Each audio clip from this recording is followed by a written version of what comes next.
Bro, that's hectic. Some behind the scenes, Mark. How are you feeling after that one with the big boy Ronnie Coleman? Great, bro. Can't wait to just export this and get it edited. Get it edited. Who's editing it? Yeah, get it edited, as in you'll do the editing.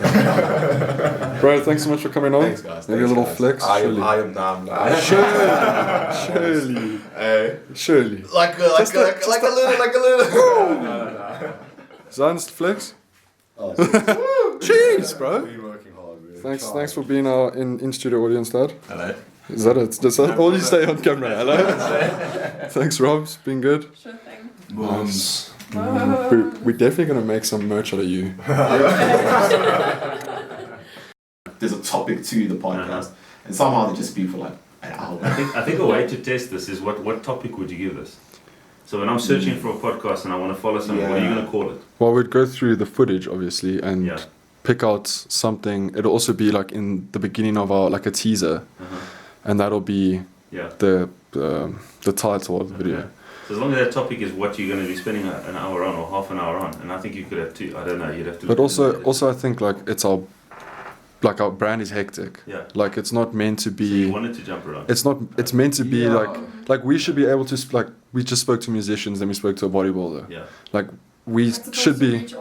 We should be so versatile. That, we can bring Sipho here, and I can ask him about shoes, cars, wall colors, anything. Like that's the idea. I won't watch like, that podcast. The podcast that I watch, I also like. It's whatever comes up, they just talk about. Sure. But I don't know. Yeah, I think it would.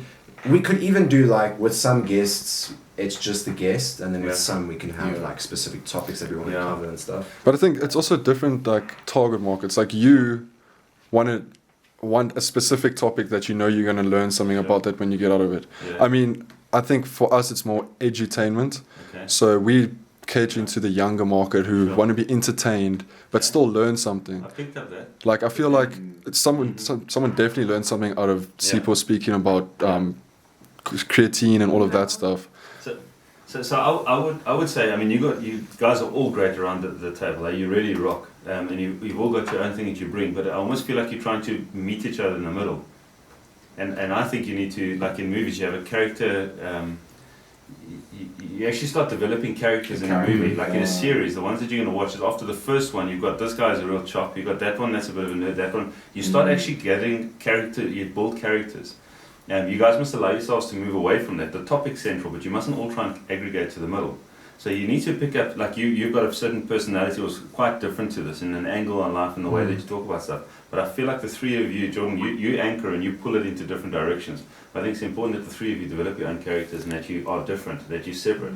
And even if you're obnoxiously or purposely, but I also think pick a topic or pick a characteristic, and then leverage that. Like be the nerd or be the joker, but I also think have characters. You got to build and grow that. But I think that's what we're trying to do. Like, obviously it's our third episode. Like we're gonna get into our lanes. But how I see it is, Zanz is very thoughtful in like the way he asks questions and answers people, and like poses the question. Like he brings that sort of a side where Malcolm is more like he knows a lot about a lot of things. So he can like he can speak to anyone about anything. And then I think my character is to be that obnoxious, loud, like making jokes. Yes. Okay. So. But you'll develop that, but give each other permission to move away from the table, not towards it, because I think you try and meet each other, whereas you should actually pull it. I mean, if you got those points, you were quiet at certain points. And even when you're shooting the breeze about other stuff, if you're the guy pulling the serious angles and whatever, then you must pull it that way and actually let the conversation do this rather than all standing in a line behind the conversation. I think that would add perspectives instead of just like a one central perspective from all of you guys. You also have your followers like aligning with somebody. Like you can have some guys that are going to align with you, Jordan. I think that's pretty cool. You can have other guys going, this like knows what he's talking about. He's got his facts. That is an interesting fact. They must start believing your facts. If that's who you are, your facts must be spot on. Not I think it's this or it's about that. Right? Then that's part of your prep, because then you need to own it and be the factual oak. But people, you actually then increase your following because they're following the different characters rather than trying to follow some central point that speaks to all of you. So I think you all got your own natures. You must embrace it. You mustn't try and meet it in the middle. I think that would add value too.